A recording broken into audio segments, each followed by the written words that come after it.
Today on Supercars Talk, it's 3 poles at Bathurst in a row for Brodie Kostecki.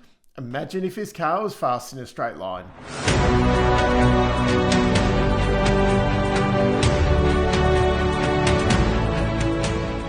So it was a big day on the mountain with no news except for people complaining about parity. Anyway, let's not talk about that and get ourselves down, because tomorrow is the biggest day in Australian motorsport, and it looks like, even though everybody's complaining about, well, certain people are complaining about it, it looks like it is actually going to be a very close race. How much passing there is, I don't know. I would predict not much because it is so very, very close. Yeah, it is just ridiculous. Even like you look at the Super 2 race, which I'm just about to get into, it was very, very difficult for those guys to pass. It is going to be even worse for the main game guys. Yeah, and then also depending on what strategies people pick, whether they start their coes or the main drivers and things like that, that could actually be a really good opportunity. I would not be surprised if we see someone like a Will Brown or even Matty Payne. I mean, Matt Payne's got Garth Tander next to him. Will, you know, maybe Garth Tander might be the one to push his way through at the start. But I would not be surprised if we've got one of those guys that's slightly out of kilter, even maybe a Macaulay Jones. Start the race and try and push forward a little bit, and then yeah, once the co-driver gets in, and maybe they're against a couple of the mains or whatever, but it's yeah, the battle might not by the time it settles down a bit, might not be as hard for the co-drivers to kind of hold their positions, but that is all yeah, things I might get into that later. But anyway, there was some racing today. Super 2, they had the qualifying session in the morning. Ruben Goodall got pulled straight back in, or pushed straight back into the pit wall, smashed the rear wing off the back of the car, the fence there. It looked like he was over and out, and it looked like it was going to wreck the Tickford boys' run. No, they fixed it. Out he went, bang, 5th with, yeah, only one lap right at the end. Lockie Dalton was the winner of the qualifying battle once again of the Tickfords, but yeah, obviously in the race things happened. We had the start of the race. Yeah, Zach Bates just about hit everyone going into turn 1. Maybe they should start Craig Lowndes tomorrow. That took out Jared Hughes, Bailey Sweeney, Max Gagan, and what's his name? The Triple Eight bloke, Walls. And Bircher was out of the race as well. He went right to the back, and yeah, then he was out of the race as well. Bailey Sweeney's car, they did fix that, well, patch it up and get him going around very, very slowly. Nash Morris had a great start, kind of splitting the pair of the wild cards and getting into the lead. But then once they restarted the race, he went off at the chase and lost his lead. Roland Gray was the winner of the start out of the wild cards, so he took the lead with Dalton in 3rd. Friend of the show, Brad Vaughan, was in 4th, winning Super 2.5, and did beat Ruben Goodall there. I've, in my notes here, Brad Vaughan does his best John Bower impression and becomes harder to pass than a kidney stone. That was brilliant defending. I did hear over the radio they were talking about moving under braking and stuff. Yeah, maybe I'm a bit biased, but all fine. Also, that raffle is still open as well for Brad Vaughan's helmet. So yeah, I'll try and put the link back down in the comments area, in the description area. Yeah, so definitely jump on. Actually, I don't want you to enter because I want to win it. But yeah, I want the money to go to the good cause and all that. Anyway, yeah, Ruben Goodall, 5th, let down the Tickford team. He was the letdown today. Campbell Logan, great race from Campbell, shadowing him home in 6th position. Yeah, of the boys, we had 2 out and 2 had really good races, so you can't win them all. Now, for the track running for the Supercars today, we had practice 5 where we saw Lockie Dalton just after scoring pole for the Super 2 race, bury the car in the turn 1 sand trap. No damage to the car, but did cause a red flag. Then don't feel bad about it because Jamie Whincup did exactly the same. Well, actually, he went in backwards, so rather than forwards. Then I didn't hear anything what happened of this, but he was under investigation for then going, essentially speeding back to the pits under red flag situations. You'd think after what happened at the bend that he would learn on what to do in these safety situations.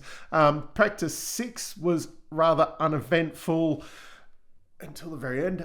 Groves caused a red flag for leaving one of those little leaf blower things to cool down the brakes and whatnot in the front of the car, and it fell off coming up Mountain Straight. That caused a red flag, and there was that really close call between Brown and Mostert towards the end. Mostert was kind of lining up for a lap, and Randall got in his way, and then he went to move out of the way, and Brown went the other way, and spun out. No one got hurt, but it could have been a very, very different story. So for the top 10 shootout, a quick rundown of what happened. Thomas Randall was out first, a very clean lap. He ended up 7th overall with a 2:04.735. Nick Percat, the next one out. He really let himself down on the first and the last corner, 10th overall.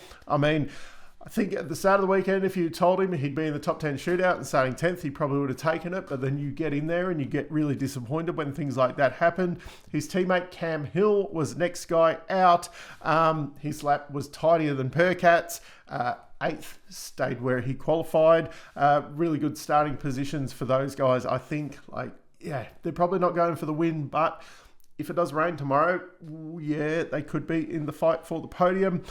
Cam Waters, the surprise packet of the session, was out next. His lap just looked really fast. He jumped from, 7th to 2nd in that session. Just really, really well done, Cam. Front row start, and he's got Mark Winterbottom teaming with him. They're going to be in the fight tomorrow.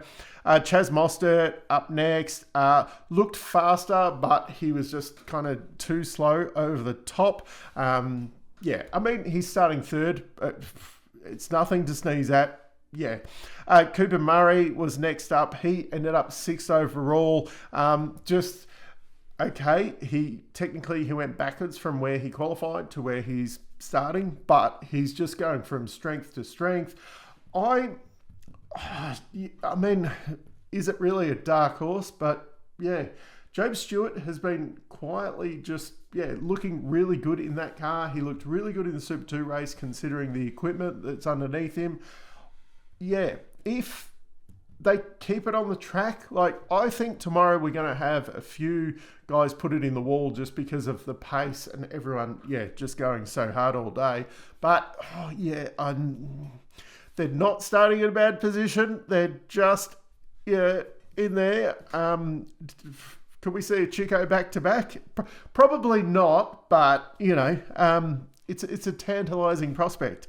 Anton De Pasquale was the 7th out there. It just looked a little bit messy. 9th overall. Probably when he was lining up in the pits and Larko was talking about the car and stuff, I thought, God, that car's looking better and better and better as it gets faster and faster. And then, they did that lap. It's not bad, but then also I was thinking,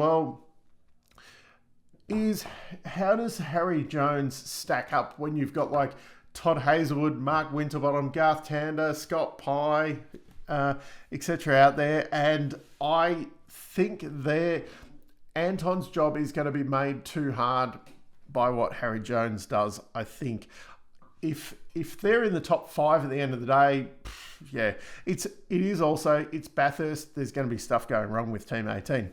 Ryan Wood out next. Lost a touch exiting McPhilby, got up over the curb there, and other than that, 4th. It's a really good starting position.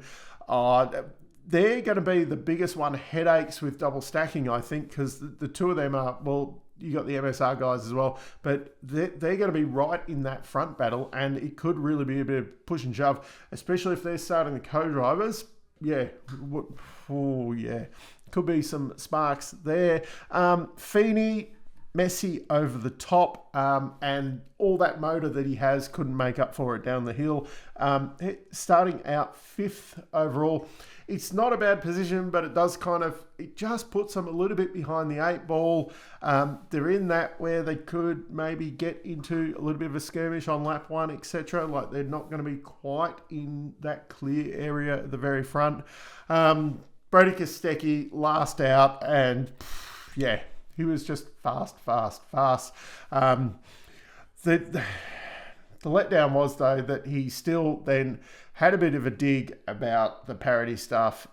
You know, you've just got pole position for the biggest race of the year, and then you're complaining that you're not going to have any pace tomorrow. My preview for tomorrow, I mean, Brodie and Hazelwood, the chink in their armour is going to be the shell guys in the pits. And I think with Bathurst, as long as the procedures are right, it's not like you're trying to bust out a 3-second tyre stop in a sprint race.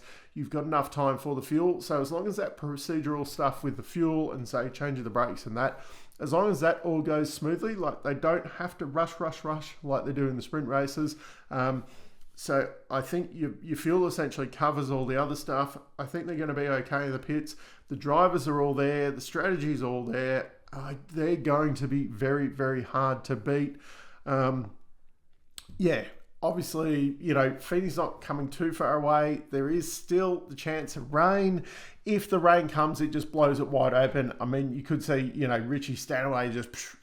Nash Morris is actually just under the radar. He's been pretty good in all the co-driver sessions and stuff. And then if it's wet, you know, Richie will be one of the fastest cars out there. So really, you're even with the wet weather car, if it comes, I mean, you got guys that are coming from nowhere that could actually, you know, mount a proper challenge. So it's but I'm still sticking with that. I think it is going to be back-to-back for Brodie and Todd.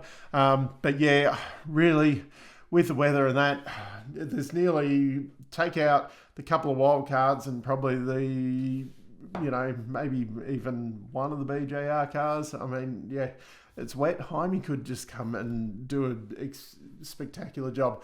It's an endurance race. You got Bryce Fullwood in there. Macca Jordan Boys has been doing a great job. Anyway, Brodie and Todd, that's my prediction for the race. Let me know down in the comments, your predictions for the race tomorrow. Let's hope there's a bit of rain and it spices it up, and maybe a couple of guys make some mistakes and we have some safety cars just to, you know, mix things up. Safety cars at inopportune times. So maybe some people take the stop and some people don't, and things like that. Let's just have a bit of a mix-up race. But anyway, until next time, which will be Tuesday morning like normal, I'm still Dave, and I'll catch you later.